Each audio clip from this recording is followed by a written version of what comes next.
Assalamualaikum warahmatullahi wabarakatuh. Perkenalkan, saya Nur Lailatul Azizah dengan NIM 20051356005 dari Prodi Pendidikan Ekonomi.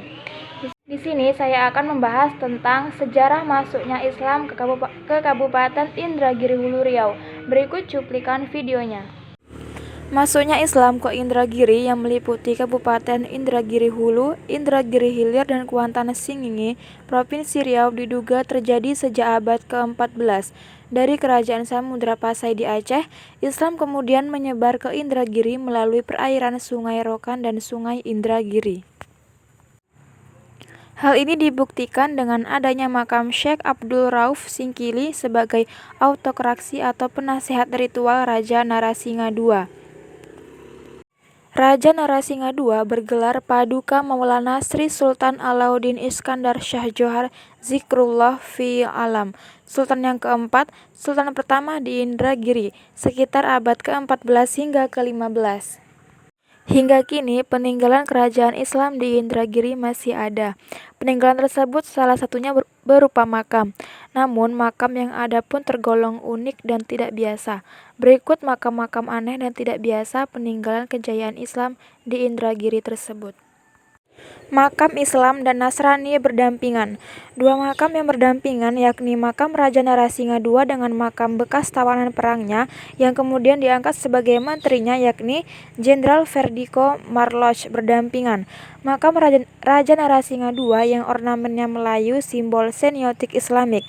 Sementara makam Jenderal Verdiko Marloch identik dengan simbol semiotik identitas diri Nasrani yang berlambangkan salib pada batu nisannya di sebelah makam Raja Narasinga II.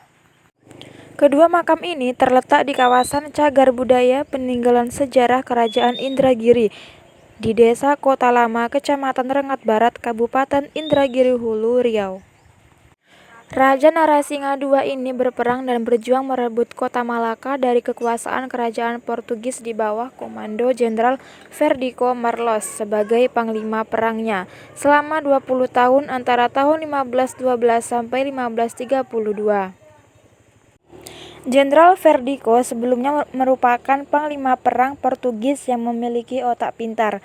Namun saat perang melawan Raja Narasinga II di Selat Malaka yang dikenal dengan Perang Teluk Ketapang sekitar abad ke-15, Jenderal Verdiko dan anak buahnya kalah dan menjadi tawanan perang.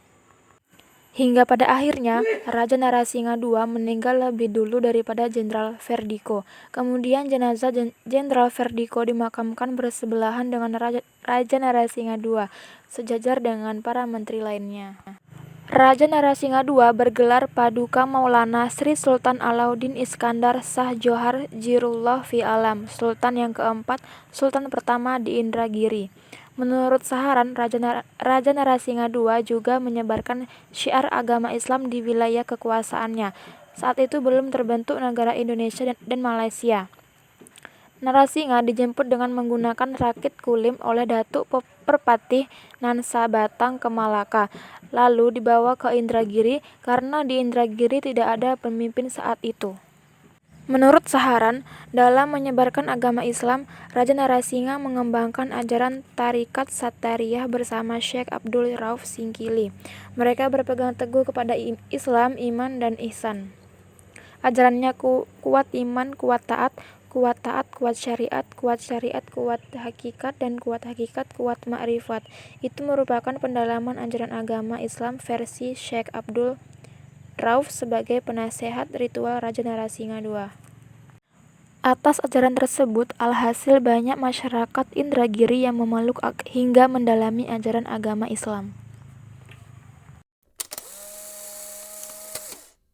Ke salah satu makam kerajaan Indragiri yang ada di Indragiri Hulu.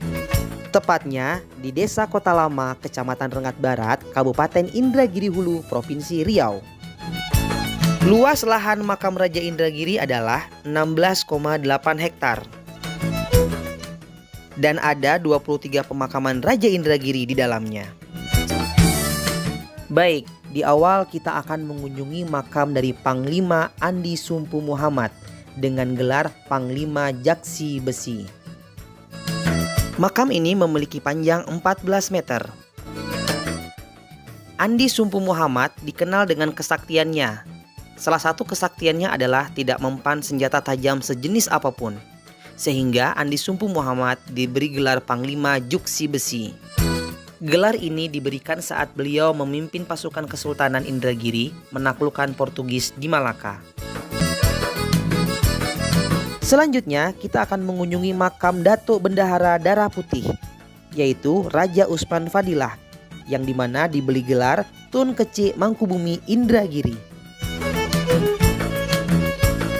Raja Usman Fadilah yang bergelar Tun Kecik Mangkubumi Indragiri merupakan salah seorang pembesar kerajaan Indragiri yang memiliki jabatan sebagai bendahara kerajaan. Jabatan sebagai bendahara kerajaan Indragiri ini beliau duduki pada masa Raja Narasingha kedua atau Sultan Kerajaan Indragiri keempat.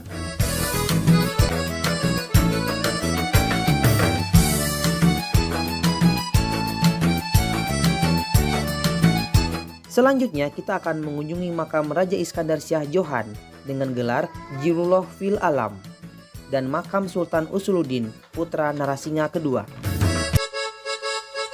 Raja Iskandar Shah Johan merupakan Raja Indragiri yang berasal dari Malaka.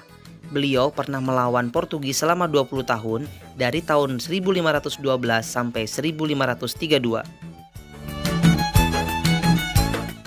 Sultan Alauddin merupakan Raja Indragiri berasal dari Malaka.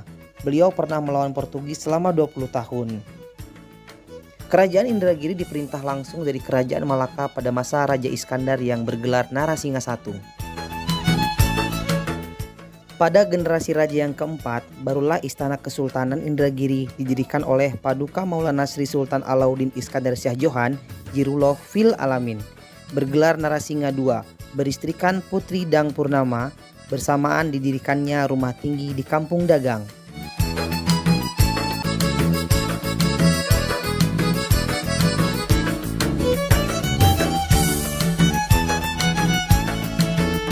Selanjutnya kita akan mengunjungi makam Ahmad Alam Shah Putra atau yang diberi gelar Sultan Kasedengan. Beliau bukan merupakan sultan yang mempunyai kekuasaan, tetapi semacam pejabat pengawas yang bertugas mengawasi aset-aset kerajaan Indragiri di Deli Serdang. Sultan Kasedengan adalah seorang tokoh ulama Melayu Islam yang berasal dari Kesultanan Melayu Kerajaan Serdang, bernama Raja Ahmad Alam Shah Putra dengan gelar Sultan Kasedengan Indragiri.